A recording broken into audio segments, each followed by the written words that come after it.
প্রিয় দর্শক শ্রোতা বন্ধুরা, ডিবেট উইথ রানা চ্যানেলের পক্ষ থেকে আপনাদের সকলকে স্বাগতম ও শুভেচ্ছা।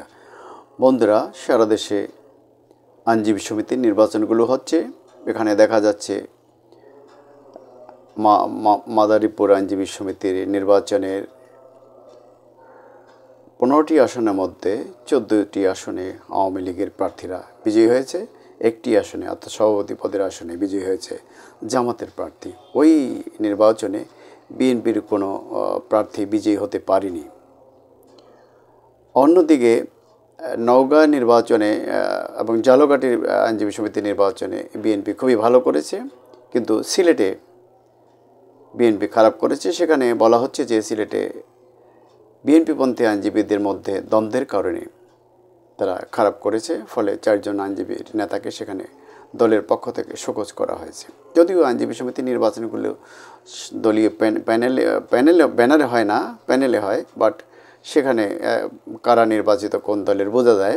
তো এই যদিও সারা দেশের আইনজীবী সমিতি নির্বাচনে ফলাফল বিএনপি ভালো করছে, যেখানে আওয়ামী লীগের ঘাঁটি সেখানে কিছুটা ভালো করছে। আওয়ামী লীগ যেখানে আরও কিছু জায়গায় বিএনপি খারাপ করছে, যেখানে দ্বন্দ্ব আছে।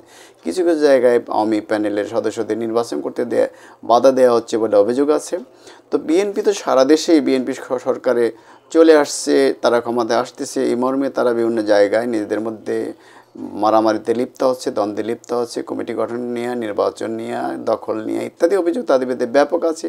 তারেক জিয়া, দলের ভারপ্রাপ্ত চেয়ারম্যান এবং মহাসচিব মির্জা ফখরুল ইসলাম আলমগীর সহ অন্যান্য নেতারা, তার বিএনপির এই যেসব নেতারা বাড়াবাড়ি করছেন, নানান দখল এবং মানে পেশি শক্তি প্রদর্শন করছেন, তাদের বারবার রোধ করার চেষ্টা করছেন এবং জনগণের কাছে যেতে বলছেন, জনগণের সাথে মিশে কাজ করার কথা বলছেন।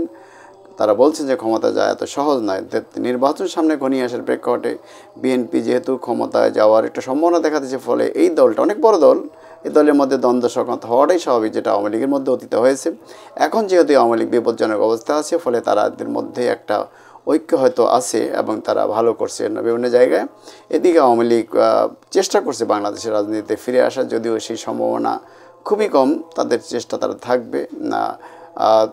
এদিকে আওয়ামী লীগ দেশে একটা হরতাল করার ঘোষণা দিয়েছে রাজনীতিতে ফিরে আসার। তার প্রেক্ষিতে ঢাকার যে পুলিশ কমিশনার শেখ সাজ্জাদ আলী, তিনি কঠোর হুঁশিয়ারি উচ্চারণ করে বলেছেন, যারা নাশকতা করবে তাদের বিরুদ্ধে কঠোর ব্যবস্থা নেওয়া হবে। আমরা এই পুলিশের এই ভাষার সাথে খুবই পরিচিত। আগেও আমরা দেখছি যে আওয়ামী লীগের সময় পুলিশের যারা কর্মকর্তা ছিলেন তারা কিন্তু প্রায়শই মিডিয়া আসতেন, কথা বলতেন। সেই প্রবণতা আমরা এখনও লক্ষ্য করছি। আমরা মনে করি যে পুলিশের যে বাড়াবাড়িটা, মামলা হামলা, এগুলি বন্ধ করতে হবে। এগুলি পুলিশকে জনগণের সেবক হিসেবে আসতে হবে। হ্যাঁ, কঠোর না, কেউ নাশকতা করতে চাইলে আপনাদের তথ্য থাকলে, যদি গোয়েন্দা তথ্য থাকে, আপনারা বাধা দিবেন। কিন্তু আওয়ামী লীগ যেটা গত 16-17 বছরে করেছে, যে পুলিশি রাজত্ব কায়েম করেছিল, স্বৈরশাসন প্রতিষ্ঠা করতে গিয়ে পুলিশি রাজত্ব কায়েম করতেছিল, এবং সেখানে সে সময় সেনাবাহিনীর, বিশেষ করে আজিজ সাহেবের আমলে সেনাবাহিনী আওয়ামী লীগকে, তৎকালীন সরকারকে সহযোগিতা করেছে। নানান অপকর্মের সহযোগী ছিল তারা, ব্যবসায়ীরা করেছে, সাংবাদিকদের একটা অংশ সেটা করেছে। তারা আজকে তার মাসুল দিচ্ছে। অনেকের বিরুদ্ধে মামলা হয়েছে, অনেকের বিরুদ্ধে দুর্নীতির অভিযোগ আছে, অনেকের ব্যাংক ফ্রিজ করা হয়েছে, অনেকের প্রেস ক্লাব মেম্বারশিপ স্থগিত করা হয়েছে বা বাতিল করা হয়েছে। এই আইনজীবীদের মধ্যে এগুলো আছে, ব্যবসায়ীদের মধ্যে তো আছে, পুলিশ আমলাদের মধ্যে ব্যাপক। এখন যারা ওই 16 বছর বৈষম্যের শিকার ছিল, তারা এখন চেষ্টা করছে তাদের সেই বৈষম্য পুষিয়ে নিতে। কিন্তু এই সরকারের মধ্যে বৈষম্যের বিরুদ্ধের কথা বলে ক্ষমতা আসলো, তাদের মধ্যে বৈষম্যের বিশেষ স্বৈরাচারে বহুত রয়ে গেছে।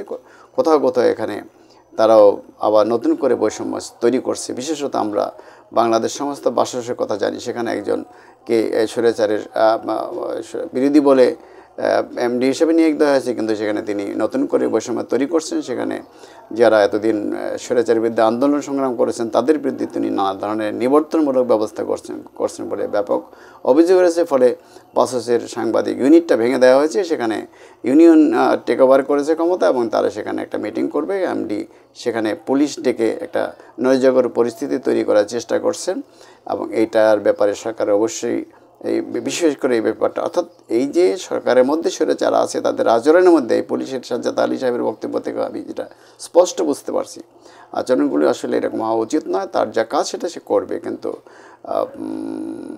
সরকারের যে সিদ্ধান্ত, সেই সিদ্ধান্ত তাকে সুন্দরভাবে বাইরের রাষ্ট্রগুলোতে এগুলো করে, পুলিশকে দিয়ে ব্যবস্থা নেয়। কিন্তু আমাদের এখানকার মতো পুলিশকে মস্তান হিসেবে জনগণের বিরুদ্ধে ব্যবহার করার আমরা প্রবণতা দেখি না পাশ্চাত্য কান্ট্রিগুলোতে। আমাদের তো কালচারালি আগে আসতে হবে, এই মস্তানি বা পেশি শক্তি প্রদর্শনের জায়গা থেকে আমাদের বেরিয়ে আসতে হবে। কথা বাংলাদেশ জিন্দাবাদ।